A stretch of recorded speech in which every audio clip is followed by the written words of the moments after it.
Hello YouTube family, welcome to ultimate movie explainer. आज मैं explain करने वाला हूँ 2017 में रिलीज हुई इट मूवी को। तो मूवी के स्टार्ट में हम दो भाइयों को देखते हैं, जहाँ बड़े भाई का नाम बिल और छोटे भाई का नाम जॉर्जी होता है। बिल जॉर्जी को एक पेपर बोट बना कर देता है ताकि वो बारिश में उसके साथ खेल सके। जॉर्जी बाहर जब उस बोट के साथ खेल रहा होता है तो उसकी बोट बारिश के पानी में बहती हुई एक सीवर में चली जाती है। और जब जॉर्जी उस सीवर के पास अपनी बोट ढूंढने जाता है तो हम यहाँ पहली बार पेनीवाइज को देखते हैं, जो जॉर्जी को दोस्ती करने के लिए कहता है और अपना हाथ बढ़ाकर बोट लेने के लिए। जैसे ही जॉर्जी बोट लेने के लिए अपना हाथ उस सीवर में डालता है तो पेनीवाइज जॉर्जी का बाजू ही खा लेता है और उसे सीवर के अंदर खींच लेता है। और उस दिन के बाद से जॉर्जी का कुछ भी पता नहीं चला। इस घटना के बाद हम कहानी में आगे माइक को देखते हैं, जिसे उसके डैड एक भेड़ को शूट करने के लिए कहते हैं, पर वो ऐसा नहीं कर पाता। तब उसके डैड उससे कहते हैं कि हमारी रोजी रोटी इन पर ही निर्भर है, जिसके बाद माइक के डैड उस भेड़ को शूट कर देते हैं। नेक्स्ट सीन में स्कूल के बाहर हम बेवरली को देखते हैं, जिसे उसके स्कूल के बच्चे काफी तंग करते हैं। यहाँ इन बच्चों के वेकेशन स्टार्ट हो चुके थे तो सारे बच्चे काफी खुश होते हैं। वहीं पर हेनरी और उसके दोस्त जो सीनियर्स थे वो बिल और उसके दोस्तों को परेशान करने लगते हैं। सीन कट होता है और बिल अपने डैड से बात करने लगता है, जहाँ उसके डैड उस पर गुस्सा होते हैं क्योंकि वो फिर से उस सीवर के पास गया था जहाँ से जॉर्जी गायब हुआ था। बिल कहता है कि शायद जॉर्ज जिंदा हो,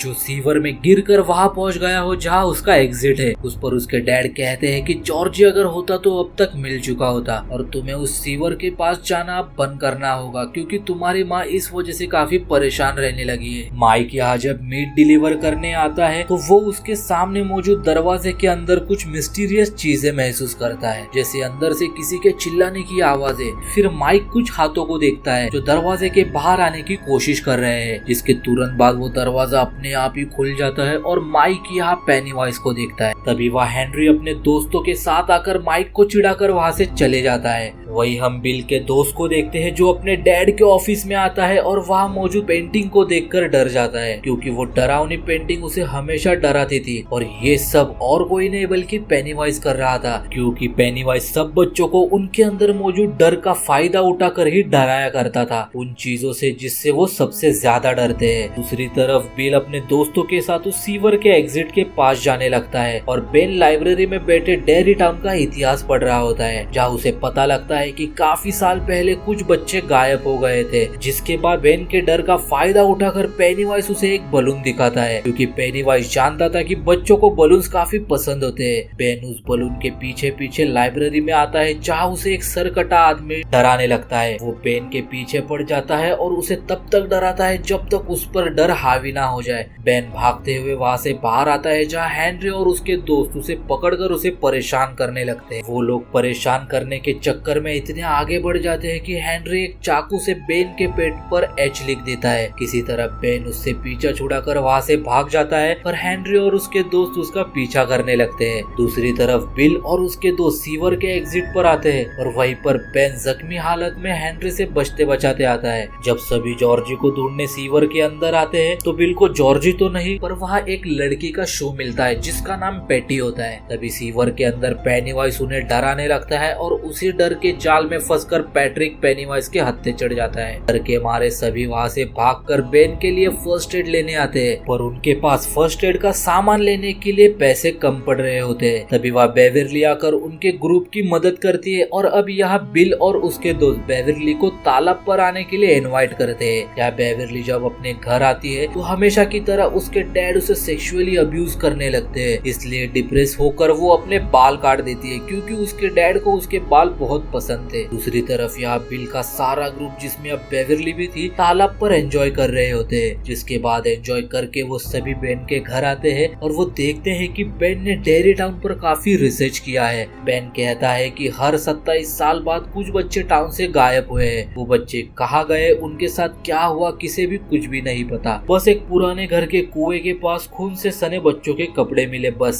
एडी ये सब सुनकर इतना डर जाता है कि वो वहाँ से निकलकर घर जाने लगता है और उसे डर के मारे बेचैनी शुरू हो जाती है। और उसी वक्त वो उसी पुराने बंद पड़े घर के पास आता है जिसका जिक्र बेन ने किया था। उस घर को देखकर एडी और डर जाता है, जिस वजह से वो अपनी दवाई खाने लगता है और उसी दौरान उसके हाथ से वो दवाई नीचे गिर जाती है। जैसे वो दवाई उठाने के लिए नीचे झुकता है, वहाँ एक बीमार और काफी बदसूरत आदमी आकर एडी को डराकर उस घर के दायरे में ले आता है, जहाँ वो पेनीवाइज को देखकर काफी डर जाता है और वहाँ से भाग जाता है। यहाँ बेवरली जब अपने घर आती है तो उसे वहाँ एक कार्ड मिलता है जिसे पढ़ने के लिए वो वॉशरूम में जाती है। उसी दौरान बेवरली को वॉश बेसिन के अंदर से बच्चों के रोने की आवाजें आती है, इसलिए पता लगाने के लिए वो एक मेजर टेप को सिंक होल से नीचे डालती है। और जब वो मेजर टेप को ऊपर लेती है तो मेजर टेप पर खून और इंसानी बाल देखकर डर जाती है। तभी वो बाल बेवरली को जकड़कर उसे अंदर खींचने लगते हैं कि तभी वॉश बेसिन से खून आने लगता है और पूरा वॉशरूम खून से भर जाता है। बेवरली पूरी तरह चीखने लगती है, जिसकी आवाज सुनकर उसके डैड वॉशरूम में आते हैं, पर वो कुछ भी रिएक्ट नहीं करते क्योंकि जो कुछ वहाँ हो रहा था वो सिर्फ बेवरली को ही दिखाई दे रहा था, ना कि उसके डैड को। बिल भी यहाँ जॉर्जी को काफी मिस कर रहा था। तभी उसे किसी की कदमों की आवाज आती है। बिल कदमों के आवाजों का और उन पैरों के निशानों का पीछा करते हुए बेसमेंट में आ जाता है तो उसे वहाँ पर जॉर्जी दिखाई देता है, जो बिल को अपनी प्यारी बातों में फंसाता है और देखते ही देखते वो एक शैतान का रूप ले लेता है। तभी वहाँ पेनीवाइज भी आ जाता है, जो बिल को पकड़ने जाता है, पर बिल सही वक्त पर वहाँ से बाहर आ जाता है। दूसरी तरफ बेवरली अपने सारे दोस्तों को अपने घर बुलाकर वॉशरूम दिखाती है और वो सब भी वॉशरूम में चारों ओर खून देखते हैं और जल्दी से खून को साफ करने लगते हैं। वो समझ जाते हैं कि यहाँ कुछ ना कुछ तो अजीब है, क्योंकि ये सब हमारे साथ ही क्यों हो रहा है। यहाँ बेवरली के घर के बाहर कुछ दूरी पर बिल और उसके दोस्तों को माइक की साइकिल और हेनरी की कार दिखाई देती है, इसलिए वो सभी माइक को बचाने के लिए उसकी तरफ जाने लगते हैं। दूसरी तरफ हेनरी और उसके दोस्त माइक को मारते हुए कच्चा गोश्त खाने के लिए जबरदस्ती कर रहे होते हैं। जब माइक अपनी नजर उठाता है तो उसे कुछ दूरी पर पेनीवाइज दिखाई देता है, जो एक बच्चे के हाथ को खा रहा था और साथ ही वो माइक के पास देखकर एक शैतानी हंसी देता है। जिसके बाद वहाँ बिल और उसके दोस्त आकर हेनरी और उसके दोस्तों को पत्थरों से मारकर माइक को बचा लेते हैं। अब बिल और उसके सारे दोस्त यहाँ बच्चों के मिसिंग होने के पोस्टर्स देखते हैं। तभी बेन कहता है कि मुझे पता चला है कि डेयरी टाउन में 27 साल पहले बच्चे गायब होते थे, जिसके बाद 27 साल तक ये सब बंद हो चुका था और अब 27 साल बाद फिर से बच्चे गायब हो रहे हैं। मतलब कोई है जो बच्चों को गायब करके मार रहा है। और वो सब समझ जाते हैं कि वो एक जोकर है और वो और कोई नहीं बल्कि पेनीवाइज है, और वही जो हमें अपने डर से रूबरू कराकर हमें खाना चाहता है, और इसीलिए हमें वो सब दिख रहा है जो और कोई नहीं देख सकता। बिलिया सभी को अपने घर ले जाकर प्रोजेक्टर पर डेयरी टाउन का मैप ऑन करता है, जहाँ उन्हें पता लगता है कि जहाँ जहाँ से बच्चे गायब हुए हैं वो रास्ता जमीन के अंदर सीवर से जुड़ा है और सारे सीवर एक ही जगह आकर मिलते हैं, जो उस बंद पड़े घर में मौजूद कुएं में जाता है। और ये यहाँ समझ जाते हैं कि पेनीवाइज यहीं पर रहता है। एडी ये सब चीजें देखकर काफी डर जाता है, क्योंकि उसने उस बंद पड़े घर के पास जाकर डर को महसूस किया था।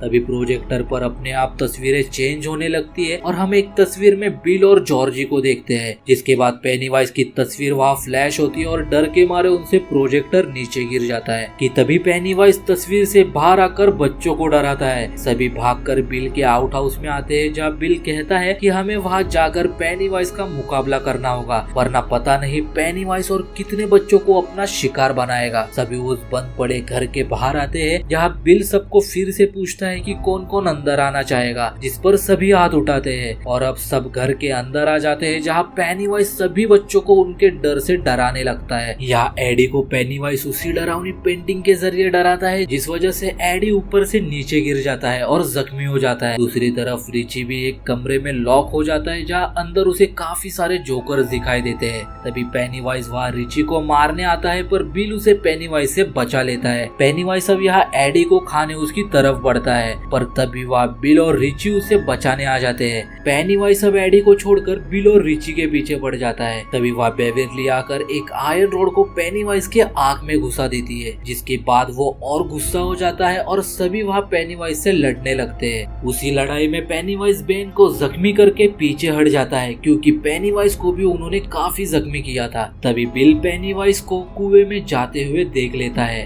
जिसके बाद डर के मारे सभी बच्चे बाहर आ जाते हैं। बिल अपने दोस्तों को कहता है कि हम फिर से उस घर में जाएंगे, पर इस बार हम पूरी तैयारी के साथ जाएंगे। पर बेवरली के अलावा कोई भी उसका साथ देने के लिए तैयार नहीं था, क्योंकि वो नहीं चाहते थे कि फिर से उनका सामना पेनीवाइज से हो और क्या पता अगली बार हम वापस ही ना आए। तभी रिची बिल से कहता है कि तुम अपने भाई जॉर्ज के लिए हमें मरवाना चाहते हो। इस पर बिल को गुस्सा आ जाता है, जिस वजह से उनमें लड़ाई होती है। बेवरली उन्हें समझाते हुए कहती है कि हमें एक रहना होगा। पेनीवाइज यही चाहता है कि हम सब अलग हो जाए, जिससे उसे हमें मारने के लिए और आसानी हो जाए, पर कोई भी बेवरली की बात नहीं मानता। दूसरी तरफ हेनरी जब अपने घर आता है तो उसे घर के लेटर बॉक्स पर एक रेड बलून दिखाई देता है, जो पेनीवाइज की मौजूदगी दर्शाता है। हेनरी को बॉक्स के अंदर से अपनी नाइफ मिलती है, जो उससे जंगल में खो गई थी। जैसे ही हेनरी नाइफ को उठाता है, पेनीवाइज पूरी तरह हेनरी को अपने वश में कर लेता है। हेनरी जैसे ही घर के अंदर आता है, पेनीवाइज हेनरी को अपने डैड को मारने के लिए कहता है। क्योंकि हेनरी पूरी तरह पेनीवाइज के वश में था, इसलिए हेनरी सच में अपने सोते हुए डैड के गले में चाकू घोंपकर उन्हें मार देता है। दूसरी तरफ बेवरली के डैड बेवरली पर जबरदस्ती करने लगते हैं, पर जैसे तैसे बेवरली अपने डैड से बच बचाकर बाथरूम में अपने आप को लॉक कर लेती है। पर उसके डैड बाथरूम का दरवाजा तोड़कर अंदर आ जाते हैं और अपनी जान बचाने के लिए बेवरली अपने डैड के सर पर सिंक मारकर उन्हें गिरा देती है, जिस वजह से वो वहीं पर मारे जाते हैं। तभी वहाँ पर पेनीवाइज आकर बेवरली को लेकर अपने साथ ले जाता है। बिल जब बेवरली से बात करने के लिए उसके घर आता है, जहाँ उसे बेवरली के डैड की डेड बॉडी और दीवार पर लिखा पेनीवाइज का मैसेज मिलता है। दीवार पर लिखा हुआ था कि you die if you try, जिसे देखकर बिल सभी दोस्तों को कहता है कि पेनीवाइज बेवरली को अपने साथ ले गया और अब बेवरली को बचाने के लिए सब एक होकर फिर से उस घर में आते हैं। दूसरी तरफ बेवरली को जब होश आता है तो वो अपने आप को एक सीवर में पाती है, जहाँ कचरे के बड़े ढेर के साथ हवा में बच्चों की बॉडी लटक रही थी। ये सब देखकर बेवरली वहाँ से भागने लगती है, पर पेनीवाइज वहाँ आकर बेवरली को डराने लगता है। पर बेवरली नहीं डरती, क्योंकि उसके फादर की वजह से उसके अंदर का थोड़ा डर खत्म हो गया था। पेनीवाइज जब देखता है कि बेवरली उससे नहीं डर रही है, तो वो बेवरली को अपनी डेडलाइट दिखाकर अपने असली रूप से रूबरू करवाता है। उस डेडलाइट को देखकर बेवरली हिप्नोटाइज होकर हवा में उड़ने लगती है। वही हम बिल और उसके दोस्तों को देखते हैं, जो कुएं से नीचे उतरते हैं, और उसी दौरान बिल का एक दोस्त ग्रुप से बिछड़ जाता है, जहाँ वही डरावनी पेंटिंग के रूप में पेनीवाइज आकर एडी को डराने लगता है और उस पर अटैक कर देता है। बिल और उसके दोस्त अपने साथी को ढूंढने के लिए उसी जगह आते हैं जहां वो आखिरी बार दिखा था, और इससे पहले कि पेनीवाइज उसे मार कर खाता, बिल और उसके दोस्त वहां आते हैं, जिस वजह से पेनीवाइज वहां से भाग जाता है। तभी बिल को वहाँ जॉर्जी दिखाई देता है, जिसका पीछा करते हुए वो उस जगह आते हैं जहाँ बेवरली थी। बिल देखता है कि बेवरली हवा में लटकी हुई है। तभी सब लोग वहाँ आकर बेवरली को पेनीवाइज के किए हुए हिप्नोटिज्म से बाहर लाने की कोशिश करते हैं, पर वो नाकाम रहते हैं। बेन हार नहीं मानता और बेवरली को हक करता है, क्योंकि वो बेवरली को पसंद करता था। बेन के इसी प्यार की वजह से बेवरली हिप्नोटिज्म से बाहर आ जाती है। यहाँ पेनीवाइज बिल को जॉर्जी के रूप में आकर काफी इमोशनल करता है। बिल जानता था कि जॉर्जी मर चुका है और वो रोते हुए जॉर्जी को शूट करता है, जिसके बाद पेनीवाइज अपने असली रूप में आकर सभी पर अटैक करता है। उसी दौरान वो कहता है कि तुम जितना मुझसे डरोगे मैं उतना ही बड़ा और ताकतवर होते जाऊंगा। ये सुनते ही वो सब निडर होकर पेनीवाइज से लड़ने लगते हैं। पेनीवाइज हर तरीके से बच्चों को डराता है जिससे वो डरे, पर कोई भी उसे नहीं डरता, और उसी निडरता की वजह से पेनीवाइज कमजोर पड़ने लगता है और भूखा ही 27 सालों के लिए सोने चला जाता है। और ये मूवी यहीं पर एंड होती है। तो दोस्तों, इस मूवी का सीक्वल में नेक्स्ट वीडियो में आपके लिए लेकर आऊंगा। तब तक के लिए वीडियो को लाइक और चैनल को सब्सक्राइब कर देना।